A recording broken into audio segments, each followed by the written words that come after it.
ମୁଁ ବିଲକୁଲ ପୁଅ ପାଇଁ ପ୍ରଚାର କରିନି। ଆଇସିସି ର ପ୍ରେସିଡେଣ୍ଟ ମତେ ଅତି ଖୁସି ହେଇ 6 ବର୍ଷ ପରେ ଯୋଉ ପସନ୍ଦ କରିଛନ୍ତି ଅଭିନନ୍ଦନ, ତାଙ୍କୁ ଅଭିନନ୍ଦନ।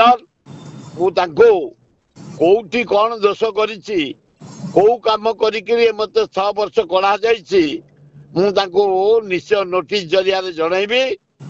ସେ ଯାହା କରିବେ ଖାତିର ନାହିଁ। ମୁଁ କଂଗ୍ରେସରେ ମଲା ପର୍ଯ୍ୟନ୍ତ ରହିଛି, ରହିବି, କଂଗ୍ରେସ କାମ କରିବି। ମୋ ଜୀବନଟା କଂଗ୍ରେସ। କଂଗ୍ରେସରୁ ମୁଁ ବାହାରିଛି, ମୋ ଗୁରୁ ଛାଡିକି ଯାଇଛନ୍ତି କଂଗ୍ରେସ। ସେ କାଢିଦେଲେ ଯୋଉମାନେ ଏଇନା କଂଗ୍ରେସରେ ଅଛନ୍ତି ଓଡିଶାରେ, ଭାରି ନୀତି ଆଦର୍ଶ, ଓ 50 ବର୍ଷ ଉର୍ଦ୍ଧ କଂଗ୍ରେସ କାମ କରି ଯଦି ମୋ ପୁଅ ଟିକେଟ ପାଇଲା ବୋଲି ମତେ କାଢି ଦିଆଗଲା, ଅଭିନନ୍ଦନ।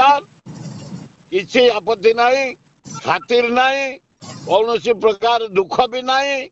ମୋ ପୁଅ ପାଇଁ ପୁଅ ଟିକେଟ ପାଇଲା ବେଳେ ଏମାନେ କାଢି ଦେଇଛନ୍ତି ମତେ। ଲଜ୍ଜା, ଘୋର ଲଜ୍ଜା, ଏକଦମ ଲଜ୍ଜା।